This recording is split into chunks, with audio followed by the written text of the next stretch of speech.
Bonjour mesdames et messieurs, nous sommes ici en compagnie de monsieur Mohamed Kanyassi qui nous vient de Guinée. Monsieur Kanyassi est en visite officielle de travail aux États-Unis. Bienvenue à la VOA. Merci de m'avoir invité. Parlons un peu justement de cet amour pour l'agriculture en général. Comment vous êtes retrouvé en fait, dans cette industrie-là? J'aime dire que c'est l'agriculture qui m'a choisi parce que, comme je vous le disais tout à l'heure, je suis issu d'une famille d'agrobusiness parce que pour ceux qui connaissent un peu le coton, j'ai déjà eu un père qui a beaucoup évolué dans ce domaine. Donc on l'appelait même dans le temps le roi du coton. Donc c'est mon environnement. L'agriculture, je suis né dedans, grandi dedans et tout à fait naturellement, j'évolue dans cet environnement-là. Donc on peut m'appeler monsieur agriculture.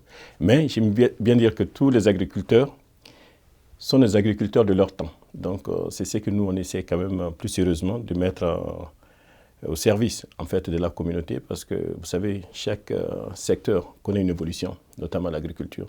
Et aujourd'hui, on a des solutions qui nous permettent justement d'améliorer en fait, cette agriculture qu'on a toujours connue, l'agriculture de subsistance, d'autosuffisance. Nous, on parle d'agriculture pour s'enrichir.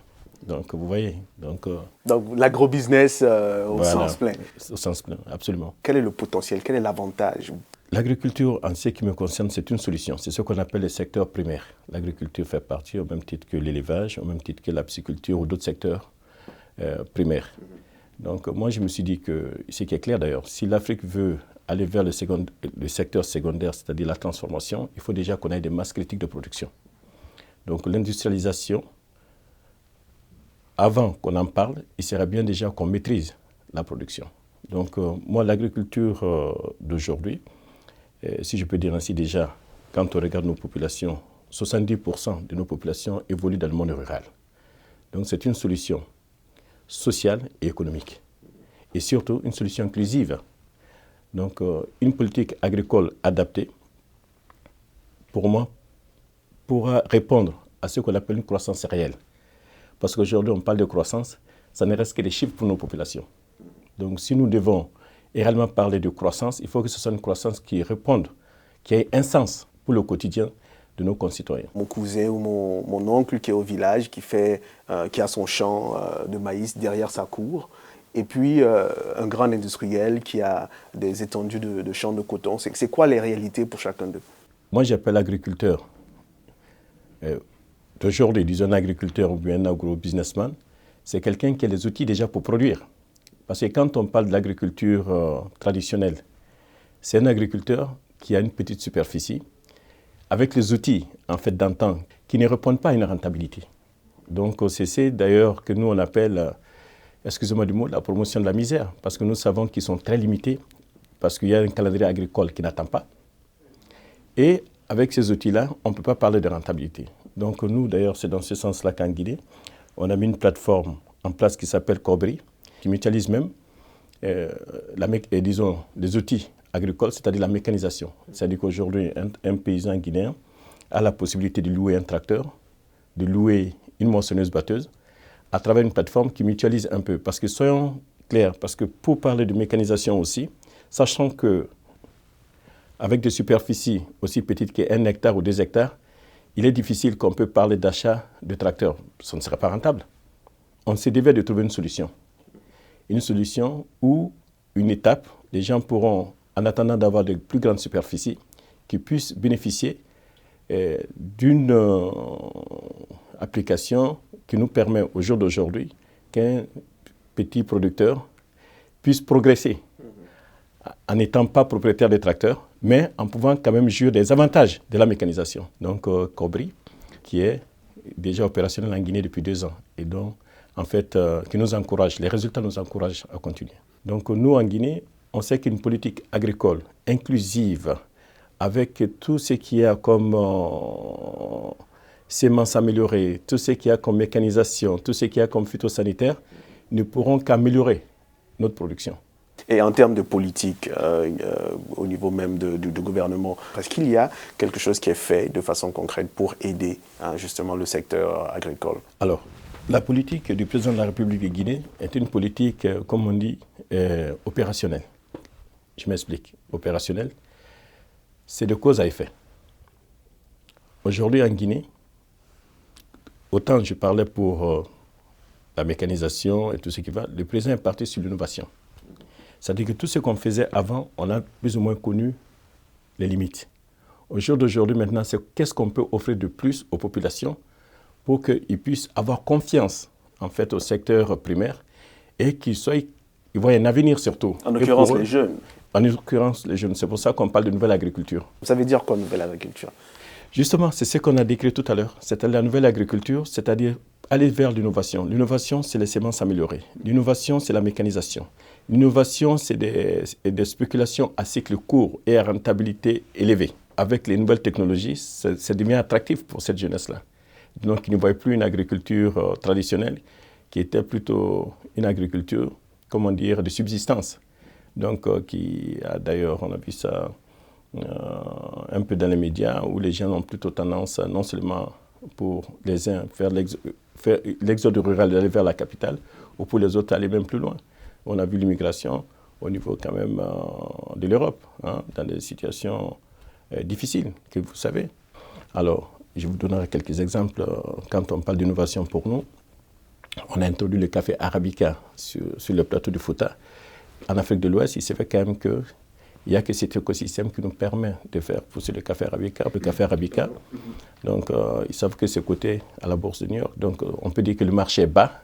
On peut dire que le marché éventuellement est porteur, mais on vendra au même titre que les devises, au même titre que d'autres produits cotés à la bourse.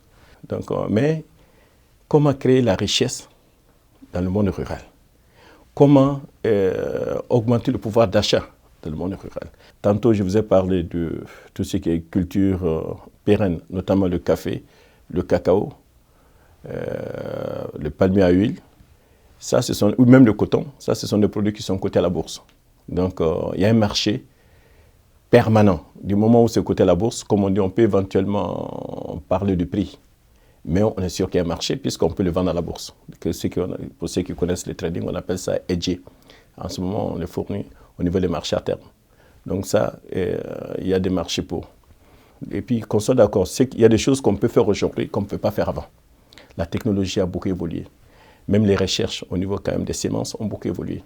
Les cycles de certaines spéculations aussi sont plus courts et avec des rentabilités plus élevées. Aujourd'hui, on parle aussi de changement climatique. Est-ce que les cultivateurs ressentent ça? Est-ce que dans l'agriculture, on se rend compte justement de l'impact de ces changements climatiques? On a l'impression que l'Afrique n'est pas tellement concernée. Est-ce que vous ressentez ça, vous? Non, l'Afrique est concernée. L'Afrique fait partie de ce monde.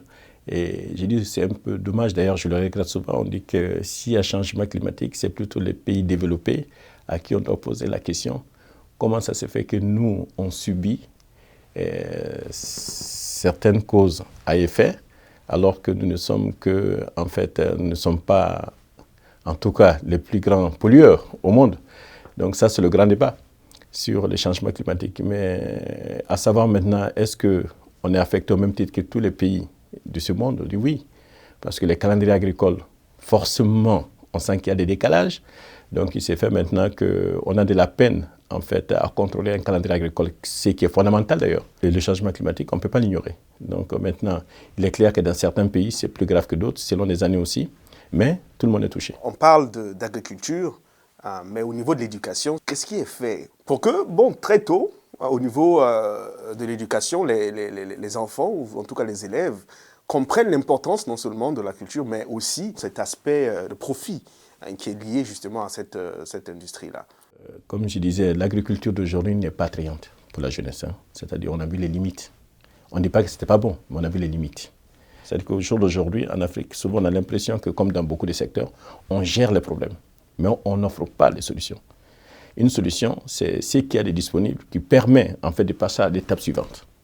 Donc c'est pour ça que, pour répondre à votre question, que cette jeunesse-là, on les invite désormais en disant que ce que vous savez déjà, oui, mais intéressez-vous à ce qui se passe aujourd'hui, à ce qu'on vous offre aujourd'hui, qui vous permettent d'évoluer dans votre environnement et qui vous permettent aussi d'avoir des revenus plus que confortables. C'est ce qu'on appelle l'agrobusiness. Donc on peut parler effectivement d'élevage, on peut parler d'aviculture aujourd'hui. L'aviculture aussi, quand je vois ces poulets qu'on importe du Brésil ou de Chine, alors que 35-45 jours, on peut élever du volaille et avoir des revenus. Donc nous, on a opté également dans notre écosystème. Alors on peut parler aussi de pisciculture, où on fait la production d'alevins pour pouvoir justement faire des fermes piscicoles. Donc vous voyez, donc tout ça, comme on dit, c'est un écosystème qu'on offre à la jeunesse aujourd'hui. On ne dit pas à la jeunesse et répéter la même chose avec plus d'émotion. Ça n'a pas de sens, ils ne le feront pas. Donc c'est de dire à cette jeunesse, non, venez regarder ce que nous avons à vous offrir. On change, on améliore ce qui existe déjà.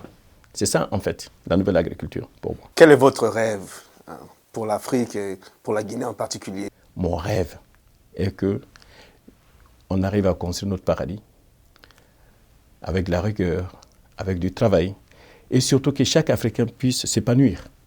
Comme moi, j'aime dire, un agriculteur qui a plus de pouvoir d'achat aura droit à plus d'éducation, aura droit à plus de santé. Donc c'est un combat, en fait, que j'aimerais porter, en tout cas, éventuellement être le visage de ça, pourquoi pas.